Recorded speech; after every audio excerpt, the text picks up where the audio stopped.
기다리는 동안에 목이 잠겨버렸어요. 지난주에 우리 여고 목사님 설교하시는 거 보니까 광고하실 때인가요?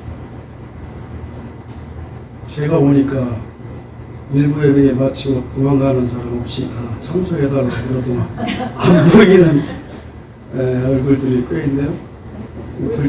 우클 차량팀도 두 분이나 빠지시고, 담임 목사님 말씀을 잘 들어야 여러분들이 큰 복을 받습니다.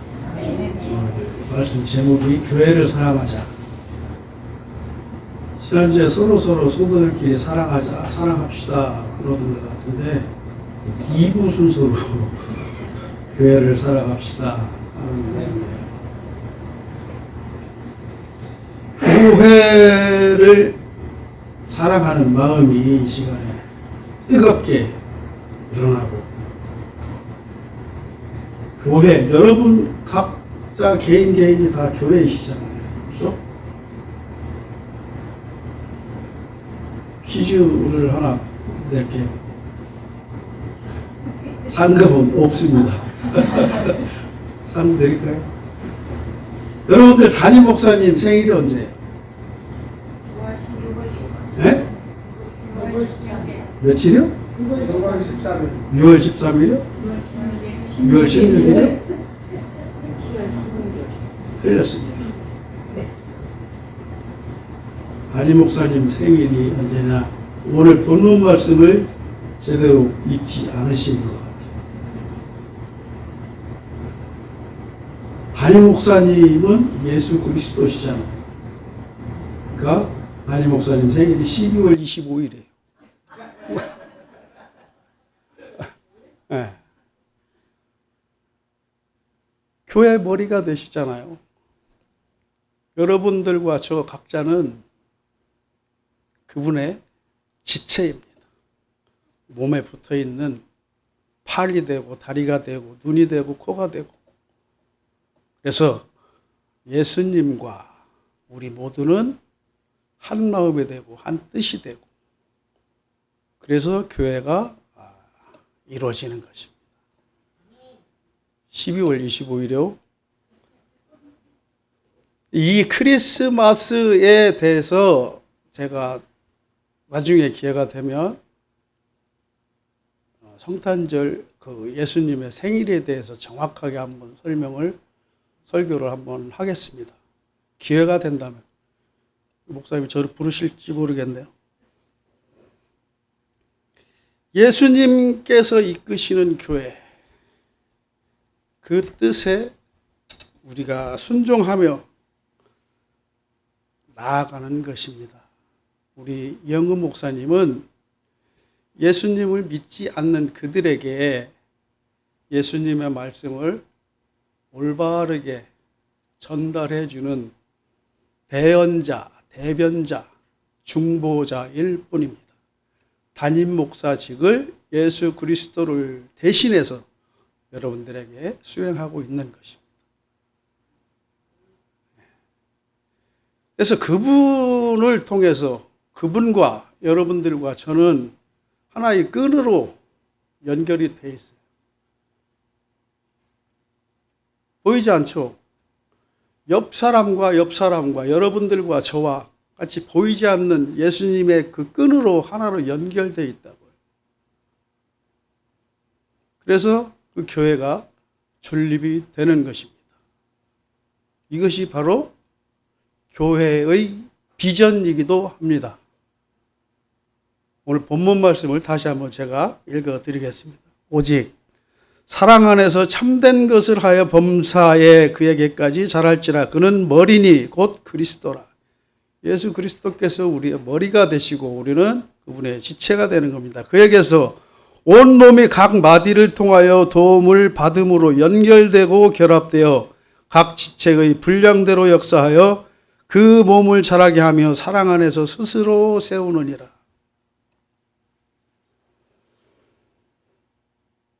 예수 그리스도로 우리는 다 이렇게 하나의 끈으로 연결되어 있어요. 엮여져 있어요. 이 교회의 놀라운 비전이 여기서 일어나는 것입니다. 이것이 우리에게 영광이고 비전인 것입니다. 오늘 선교 주일인데 교회를, 예수 그리스도를 우리가 자세히 알고 정확하게 알아야지만 국내이든 해외이든 나가서 우리가 선교 활동을 제대로 할 수 있습니다. 11월 5일 날 캄보디아로 가죠? 저도 이제 같이 가는데 그냥 가서 형식적인 선교가 아니고 내가 제대로 교회에 대해서 내가 올바른 교회가 돼서 그들에게 예수님의 말씀을 전하고 구제하고 했을 때 받아들이는 사람들이 감동이 되고 감화가 되고 이것이 바로 올바른 선교가 되는 것입니다. 교회에서 올바른 신앙관, 올바른 교회관이 성립되지 않으면 혹시라도 여러분들 마음속에 지난 기억 속에 교회에 대해서 혹시라도 상처가 있었거나 나쁜 일이 있어서 교회를 떠나는 분들이 간혹 있어요. 혹시 지금 이 순간에도 교회에 대한 상처가 있는 분들이 있을 수 있습니다.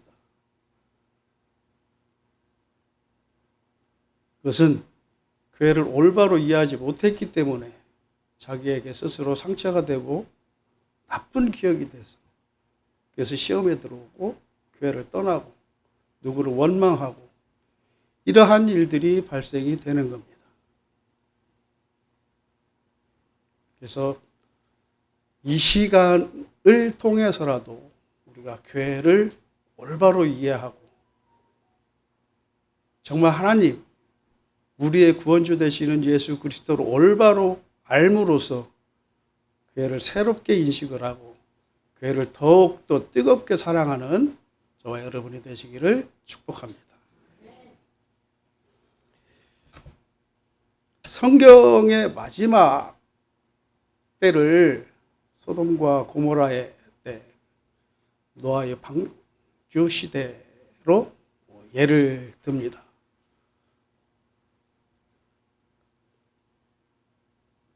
우리에게 마지막 때가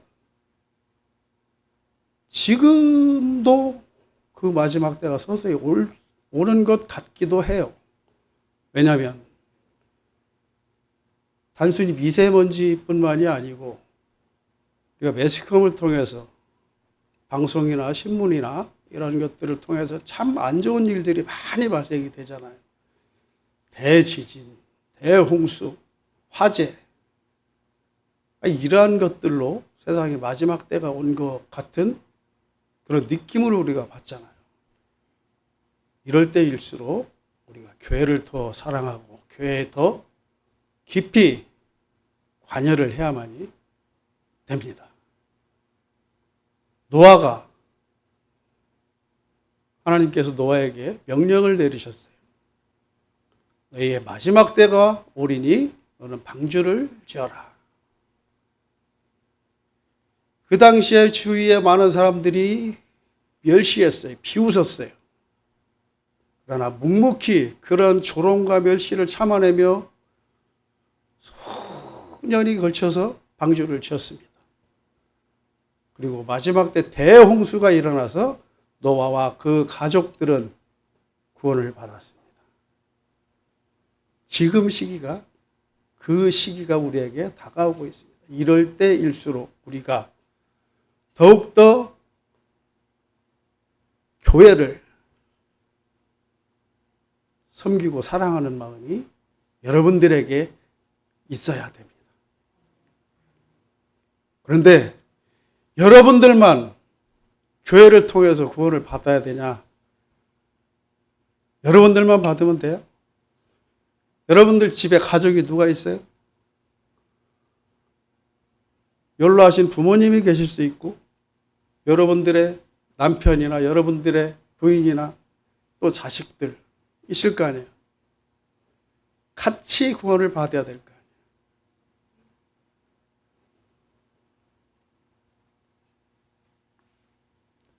오늘날 우리가 교회가 지향하는 하나의 비전이나 목표이기도 합니다. 여러분들을 통해서 여러분들의 가족들, 특히 우리의 다음 후대 자손들이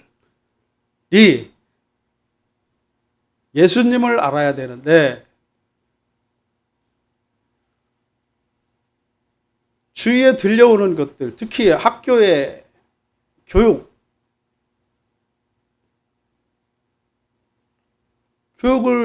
학교에서 교육을 받으면서 진화론을 가르치잖아요. 그죠? 진화론은 예수님을 부정하는 이론이에요. 학교에서 우리 학생들이 그런 것들을 배우니까, 그리고 미디어나 인터넷을 통해서 대부분 거기에 학생들이 흡수가 되다 보니까 예수님을 몰라요. 예수님을 모르니까 구원도 모르게 돼. 지금 우리가 이 세대에 살고 있어요. 미세먼지만 우리를 오염시키는 게 아니고 모든 환경이 완전 그 마지막 때를 걸어가고 있다 이 말이에요. 이러한 혼탁한 세상에서 우리 아이들을 구원해낼 수 있는 것이 바로 여러분들과 저의 책임입니다. 그래서 그냥 지나가는 이야기로 흘려보내시면 안 돼요. 여러분들만 천국에 가면 되나요? 여러분들만 구원받으면 되나요? 같이 내가 가장 사랑하는, 요즘 아녀자들은 자기의 그 신랑 보고 남편이라고 한다며. 남의 편. 그래서 남편이라며요. 그리고 부인한테는 옆집 여자라고 해서 옆편네 그런다며.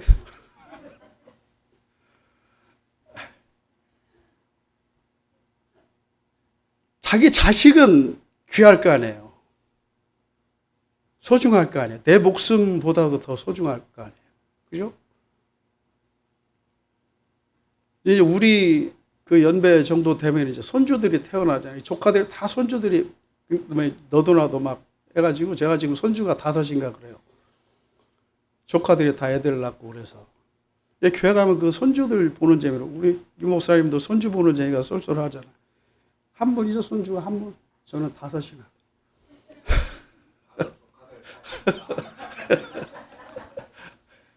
매주 교회 가면 그 손주들 보는 재미가 쏠쏠해요.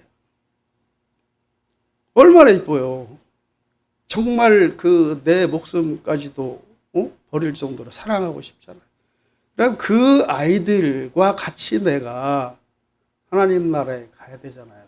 나만 가면 그건 이기적인 사랑이라고. 근데 이 아이들에게 복음을 심어줘야 돼요. 여러분들은 대단히 죄송한 말씀이지만 2가지 죄를 짓고 사시는 분들이에요. 첫 번째, 방임죄. 그 다음에 직무유기죄. 이 2가지 죄를 여러분들은 다 지금 범하고 있어요. 이 방임죄가 뭐냐? 어떠한 사람이 그 범죄를 저지르는 것을 내가 인식하고 알면서 그것을 말릴 수 있음에도 불구하고 내버려 둔 거예요. 이것이 방임죄예요. 직무유기죄는 뭐냐? 내가 어느 위치에 있는데, 쉽게 대광교회 집사 권사로 있는데 내 그 직무, 그 교회 직분을 망각하고 믿지 않는 다른 사람들을 전도해서 하나님 품으로 이끌어야 됨에도 불구하고 그냥 내버려 둔다 이거예요. 나만 혼자 천국 가려고. 이 두 가지 죄를 여러분들은 짓고 있어요. 왜 여러분들에게 이 말을 확실하게 차서 말씀을 드리냐? 여러분들 옆자리에 자식이 없잖아요. 아들, 딸 분명히 있을 건데 같이 안 앉아 있잖아. 데리고 나오세요. 데리고 나와서 같이 예수님을 알게 하시고 같이 그 아이와 손을 잡고 훗날에 천국 갈 수 있는 축복이 여러분들에게 있기를 소망합니다.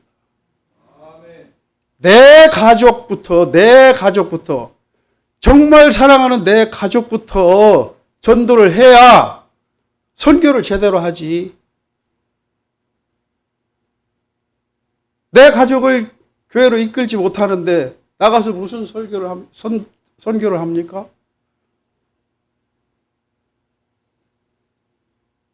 우리 조카 중에 하나가 지금 4살인데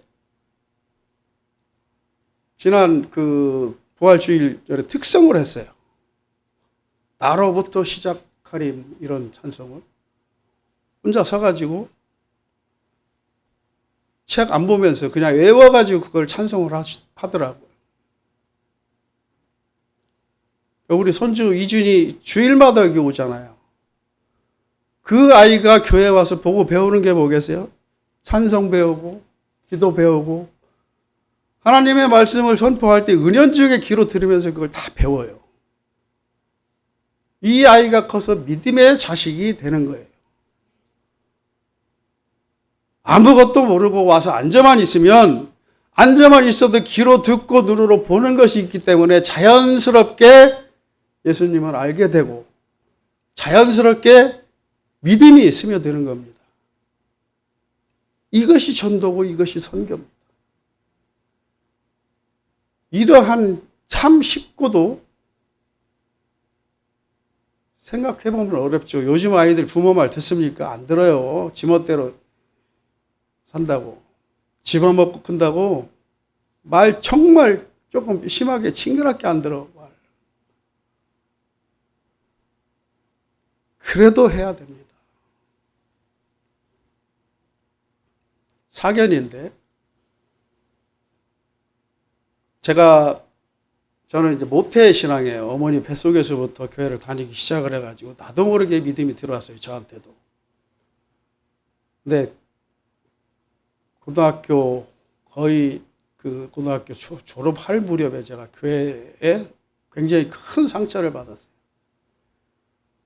그래서 고등학교를 졸업하면서 교회도 졸업을 해버렸어요. 교회를 나가기가 싫었어요. 저 목사님 보기가 싫었어요. 저 장로님 보기가 싫었어요. 아니 교회에서 이상하게 뭐 말도 안 되는 그 당시에 어린 학생으로서 생각할 때 말도 안 되는 그런 걸 가지고 목사님과 장로님과 분란이 일어나고 막 이러더라고요. 그래서 제가 그 상처에 트라우마가 있어서 아우 나 저 교회 안 나가. 그냥 나 혼자 믿으면 되지 집에서. 이러한 마음으로 교회를 떠났었어요. 그리고 군대를 갔습니다. 근데 이 가슴 속에는 예수님을 향한 그 믿음이 남아있어서 항상 교회를 사모하게 돼요. 군대에 있으면서 요즘 군대도 마찬가지겠지만 그 당시에는 종교 활동을 보장을 해줬어요. 그래서 일요일 되면 모든 병사들에게 각자가 종교 활동을 하게 만들었습니다. 그때 제가 시내에 나가서 일반 사제교회라고 그러죠. 그 교회를 택한 곳이 그때 당시 한빛교회라는 데예요. 한빛교회. 이 대광교회하고 이름이 같잖아요. 그래서 그 이름이 이뻐가지고 그 교회를 나가기 시작했는데 그 교회가 성도 2명 앉아있는 개척교회였어요. 담임 목사님하고 성도 2명. 한 명은 중학생. 제가 담임 목사님한테 그랬어요. 목사님, 찬양단 세웁시다. 벙쪄가지고. 아니, 제가 그때 하사관에서, 이제 특전사 출신이니까 계급장이 하사관이에요. 김하사님, 무슨 찬양대입니까? 보시다시피 성도 2명인데. 아니, 1명이면 어떻습니까? 중학생 하나를 세워놓고 찬양단을 세웠어요. 같이 찬양을 했어요. 이 아이가 찬양을 얼마나 열심히 하는지 학교에 가서 자랑을 하고 지 친구들을 데리고 왔어요. 같이 찬양단을 서게 됐어요. 성경을 모르고 예수에 대해서 몰라요. 단지 찬양단만 선 거예요. 주일날 교회 와서 같이 찬양만 한 거예요. 제가 가르쳐 드린 대로. 이 찬양단이 한 명이, 두 명이, 두 명이, 세 명이 되고 이 아이가 자기 부모님을 전도를 하고 제가 그 교회를 그 당시에 6개월 가서 찬양 사역을 했는데 처음에 한 명이던 찬양단이 나중에 100명이 넘었어요. 교회가. 6개월 안에. 그 중간에 이 아이가 어떻게 자랑을 했냐면 우리 교회에 군복 입고 오시는 멋있는 아저씨가 있는데 그분이 우리 찬양 가르쳐줘. 이렇게 사랑을 한 거예요. 제가 잘생겼다는 게 아니고 하여튼 그러한 역사들이 있었어요. 어려서부터 중학생이면 철이 덜 들었잖아요. 그죠? 생각할 수는 있지만 단순히 그냥 그 단순한 이유 때문에 교회에 나오기 시작을 하고 그러한 단순한 이유 때문에 나와서 은연중에 하나님을 찬송하고 하나님의 말씀을 듣다 보니까 믿음이 들어가고 그 아이들이 자기의 가장 가까운 가족부터 전도를 하고 그래서 이 교회가 순식간에 부흥이 되더라 이 말이에요. 이러한 역사가 우리 대광교회에 불같이 일어나기를 축복합니다. 내년 1월 1일부터 저한테 2대 담임 목사를 하라고요? 150명이 채워지지 않으면 저 안 와요.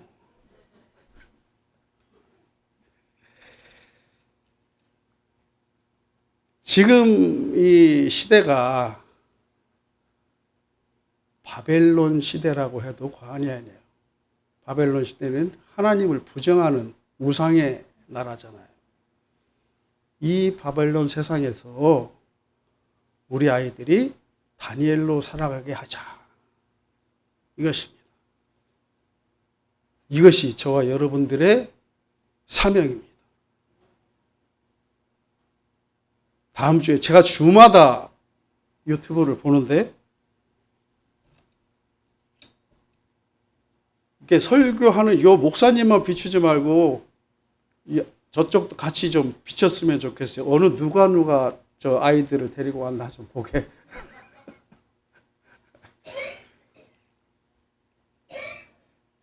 창세기 5장 잠깐 볼까요?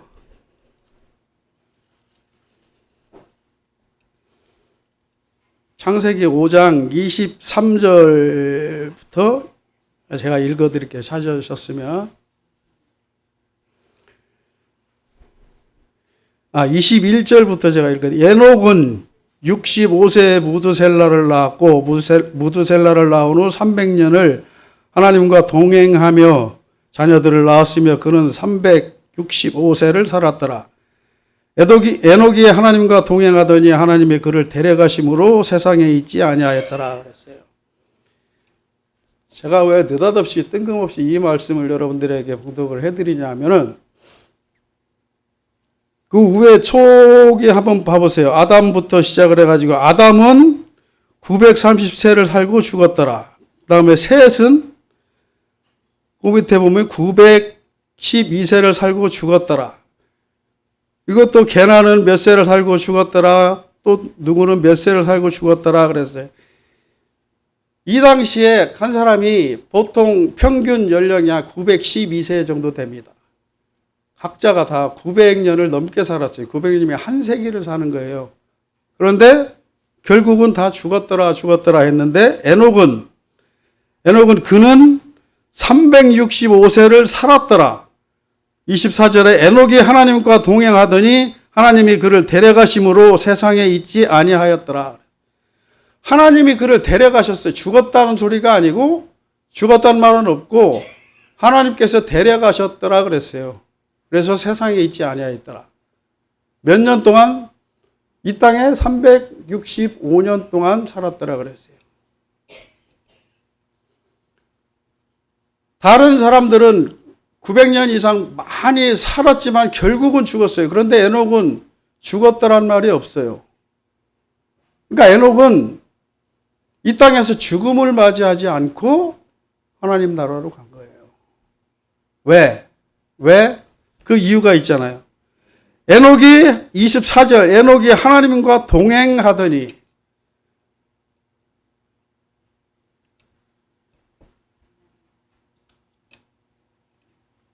하나님과 동행을 했다고 그랬어요. 하나님과 동행하니까 이 땅에서 죽지 아니하고 천국으로 가셨다는 거예요. 동행은 뭐예요? 동행은 항상 하나님과 같이 살았다는 거예요. 하나님을 내 가슴에 안고 하나님의 뜻대로, 하나님의 말씀대로, 하나님의 법대로 내가 살았다고 말해요. 하나님을 향한 이 하나님과 연결되어 있는 이 끈이 끊어지지 않고 계속해서 같이 갔다는 거예요. 언제 동안? 우리가 1년에 며칠이에요? 1년이면? 1년 365일이잖아요. 1년 365일 평생 하나님과 같이 살았다는 거예요. 오늘 우리에게 주시는 말씀이 우리가 1년 12달 365일 내내 계속 하루도 빠짐없이 하나님과 동행하면 우리에게 죽음이 없고 하나님께서 우리를 온전히 데려가신다는 이 뜻이에요. 여러분들에게 죽음이 오지 않는다는 거예요. 죽음이 뭐예요? 죽음이 육체의 죽음이 아니에요. 죽음이란 하나님과 나와의 관계가 끊어지는 것이 죽음이라는 뜻이에요. 하나님과 나와의 관계가 끊어졌을 때 비로소 죽음이라는 단어가 우리에게 오는 겁니다. 그런데 그 연결이 결코 끊어지지 않고 계속해서 하나님과 같이 동행을 하게 되면 우리에게는 죽음이 없고 영원한 생명, 영생을 보장받는다는 의미예요. 이 동행하는 삶을 우리가 우리의 자녀들에게 물려줘야 되죠. 이것이 오늘날 우리에게 주어진 그 사명입니다. 요즘 사람들은 어른이나 아이들이나 참 굉장히 이기적인 세상에 살고 있어요. 저는 사적으로 무슨 생각을 하냐면 우리 목사님이나 저쪽에 이제 연로하신 분들 이렇게 몇 분 계시는데 이분들은 그래도 삶의 정서가 좀 있어요. 사는 정이 있고 멋이 있고 나름대로 낭만이 있어요. 가장 중요한 것이 사는 정이 있더란 말이에요. 왜? 지금 이 바깥 세상에는 우리가 흙을 밟을 수 있는 기회가 별로, 다 아스팔트, 콘크리트잖아요. 그러니까 지금 현재 콘크리트에 살고 있는 이 세대들은 흙을 모르기 때문에 정서가 메말라 있다. 저는 그렇게 생각을 해요. 그래서 정이 없어. 이기적이 돼버려. 그러니까 젊은 엄마들이 아이를 낳으면 오직 내 자식만 귀한 줄 알아. 내 자식만 소중해. 남의 자식은 제 말로 죽거나 살거나 내 신경도 안 써. 방송이나 뉴스나 이런 거 보면 참 말도 안 되는, 우리가 생각해도 상상조차 할 수 없는 범죄들이 일어나잖아. 그 신림동 살인사건 난 거 봐요. 괜히 모르는 여자 끌고 가서 폭행하고 죽이고. 우리가 생각할 때 그것이 상상이나 하던 범죄냐고요. 그러니까 흙을 밟지 않고 살았기 때문에, 이 정서가 메말라 있기 때문에 그러한 끔찍한 범죄를 저질러도 자기 자신이 무슨 죄를 저질렀는지도 잘 인식을 못하는 것 같아요. 이게 이기적이야. 학교에 공부하라고 학교에 보내면 그냥 선생님한테 맡겨놔야 되잖아요. 선생님이 어떻게 하든. 그리고 우리 아이들 학교에 보내면 선생님한테 굽신거리면서 우리 아이 잘 부탁합니다. 뭐라고 잘못해서 저기 하면 내 아이가 잘못했으니까 혼을 냈겠지 이렇게 생각을 하자 우리는. 근데 지금 세대들은 선생님한테 조금 어떻게 혼이라도 나게 되면 쫓아가가지고 왜 당신 우리 아이 이렇게 돼버려. 반대로 또 요즘 여기 학교 선생님 계십니까? 이 선생들도 교육이 이상하게 바뀌어버렸어요. 젊은 선생들 제대로 된 교육을 시키지 않고 이상한 그 정치에 맛을 들여가지고 이상한 얘기를 했었고, 정부를 비판하는 얘기를 했었고, 이 세상이 이렇게 돼버렸어요. 여기에 이러한 세상에 우리가 중심을 잡아야 될 것이 우리입니다. 바로 여러분들과 저. 올바른 사상, 올바른 정서를 우리가 갖고 우리 아이들에게 올바른 정서를 심어줘야 되는 책임도 우리에게 있습니다. 나만 소중한 게 아니에요. 우리 교회, 제가 나가고 있는 교회 권사라고 딱 직분을 줬더니 뭐 우리 어깨에 힘주고, 내가 권사인데 말이야, 나한테 설거지 시켜?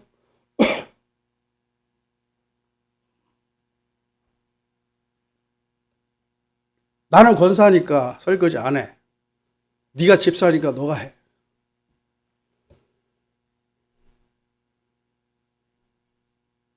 내가 조용히 불러서 따끔하게 눈물이 쏙 빠지도록 혼을 냈어요. 우리 그 전에 그 속담이 있잖아요. 변을 익을수록 고개를 숙인다고. 어르신들은 잘 알고. 많이 배우고 똑똑할수록, 더 높은 자리에 있을수록 낮아지는 것이 하나님 말씀입니다. 이것을 가장 잘 실천하는 분이 우리 이영근 목사님이에요. 노예에서 그래도 가장 어른이시라고. 그런데 모든 구준질은 혼자 다 하셔. 제가 반 농담 반 진담만으로 비교를 했어요. 대관교회 목사님하고 푸른동산교회 목사님하고 비교를 했어요. 두 사람의 차이점이 뭐냐? 이거 혹시 또 저분 들으실려나 모르겠네. 푸른동산교회 목사님은 지시라는 목사님이고, 대관교회 목사님은 본인 스스로 하는 이 차이점이다 이거예요. 물론 담임 목사님이 무서워서 시키는 대로 할 수도 있어요. 그런데 목사님 본인 스스로 솔선수범해서 하면 성도들은 알아서 따르게 돼 있어요. 알아서 저분을 존경하게 돼 있어요. 내가 목사라고, 내가 장로라고, 권사라고 목에 힘주고 겉으로는 따르는 것 같아도 속으로 욕해요. 내가 먼저 낮아지고, 내가 먼저 빗자루 들고, 내가 먼저 고무장갑 끼고, 이것이 진정한 그리스도인들이 살아가는 방식입니다. 이것을 우리 아이들에게 보여주자는 거예요. 저 어렸을 때 우리 아버님이 명절날만 되면, 저 용환할 때 내 손 붙들고 정종 하나 사고 쇠고기 한 근 끊어가지고 일가 친척 집에 쭉 돌아다녔어요. 명절 선물로, 그때 당시. 이것을 당신은 혼자 하셔도 되는데 어린 딸을 손을 붙들고 같이 갔어요. 이것을 어려서부터 배우다 보니까 지금은 제가 명절날만 되면 제 아는 지인들한테 선물을 돌리고 있어요. 이게 산교육입니다. 산교육. 여러분들이 교회에 와서 그 어린아이 손을 잡고 교회에 와서 담임 목사님 바라보고 설교 듣고 찬양하고 기도하고 할 때 은연중에 여러분들 자손들이 그거를 배운단 말이에요. 이러한 일들이 교회에서 일어나야 돼요. 교회에서. 서로 아끼고 배려하고 사랑하고 합시다. 내가 낮아질수록 더 높아지는 이러한 일들이 이곳 대강교에서 일어나길 축복합니다. 아멘. 미국의 몇 대 대통령인가는 잘 몰라요. 아브라함 링컨이 있죠. 링컨이 미국 대통령에 당선됐을 때 그 상원 의원 몇몇 사람이 그를 조롱하는 말을 했어요. 왜 조롱을 했냐면 그 링컨의 아버지가 구두 수선공이 했었어요. 구두 수선공. 그러니까 이 상원 의원쯤 되면은 좀 그 높은 지위잖아요. 그리고 그 국민들의 대변하는 위치에 있으니까. 그래서 그 구두 수송경을 업신적이고 대통령을 참 얕보는 말을 했어요. 당신 아버지가 옛날에 내 구두를 수선하고 내 구두를 만들었던 사람이다. 그러니까 당신도 그걸 잊지 말고 정치를 해라, 이렇게 한마디를 뚝 던졌어요. 그러니까 그 말을 들은 링컨 대통령이 그 상원 의원에게 그래서 그렇다. 나의 아버지는 구두 수송공이시다. 구두를 만드는 예술을 하는 장인이시다. 혹여 여러분들이 신고 다니는 구두가, 내 아버지가 만드는 그 구두가 조금이라도 불편하거나 발에 안 맞는 것이 있으면 나한테 가지고 와라. 내가 아버지에게 보고 배운 것이 있으니까 아버지를 대신해서 내가 수선을 해주마. 내가 고쳐주마. 이렇게 답변을 한 거예요. 그러니까 그 말을 들은 상원의원이 꼼짝도 못하고 창피해서 얼굴이 빨간해서 아무 말도 못하고, 그 다음에 모든 그 국가 정책을 링컨이 얘기를 했을 때 아무 말도 못하고 다 오케이 했던 유명한 일화가 있습니다. 시간이 쓸데없는 얘기를 했더니 많이 지나가버렸네요. 마지막 결론을 제가 보겠습니다. 시편 119편을 잠깐 볼까요?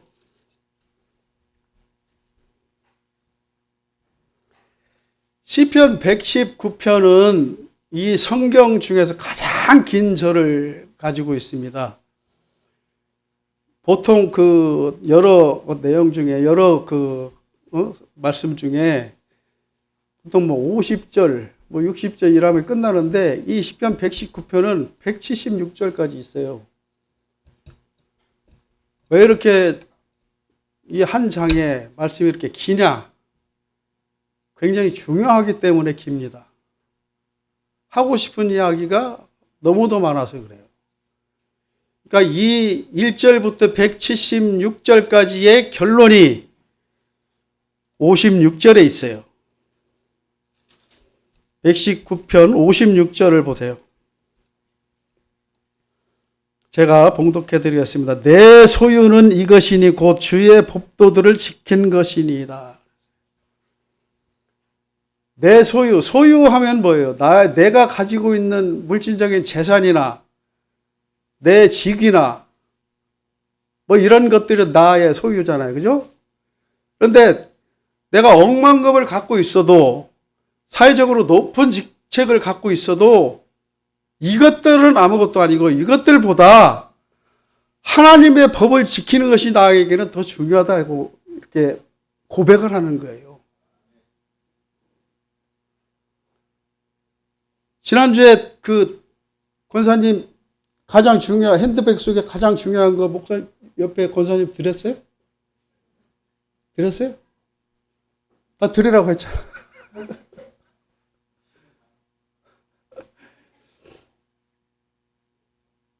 그럴 때 예수님 사랑을 받으세요 그래야지. 권사님에게 가장 중요한 것은 예수님이잖아요. 그죠? 네. 나에게 가장 중요한 것은 하나님의 말씀이란 말이에요. 지금 이 시편 기자가 이 말씀을 하고 있는 거예요. 나에게 아무런 부귀영화, 무슨 돈, 명예 이런 거 다 필요 없어. 이런 것보다 나에게는 가장 중요한 것은 하나님의 말씀이라 이거예요. 하나님의 말씀. 이 말씀을 가지고 사는 것이 자기에게는 가장 중요하다는 거예요. 나에게는 축복이고. 이 말을 1절부터 176절까지 쭉 자세히 설명을 하는 거예요. 여러분들에게 이러한 축복이 있기를 주님의 이름으로 축복합니다. 때문에라는 말이 있어요. 때문에 우리가 어떤 뉘앙스가 때문에 하면 책임 회피, 너 때문에 내가 잘못돼서 이런 뜻으로 받아들이잖아요. 그죠? 특히 아이들이 엄마 때문에 나 숙제해야 되는데 숙제도 못해. 엄마 때문에 나 TV 뭐 나오는 거 봐야 되는데 엄마 때문에 나 저거 못 봤어. 부부간에 당신 때문에 내가 허리 굵어지고 목소리 커졌어. 남편은 당신 때문에 내가 당신 먹여 살리느라고 허리가 휘고 이 모양 이 꼴이 됐어. 그런데 반대로 덕분에라는 말이 있어요. 덕분에. 당신 덕분에 내가 지금까지 이렇게 잘 먹고 잘 살고 풍요로워졌습니다.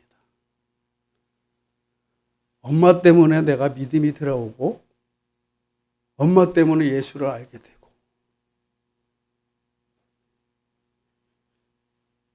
때문에를 버리고 여러분들 각자가 여러분 덕분에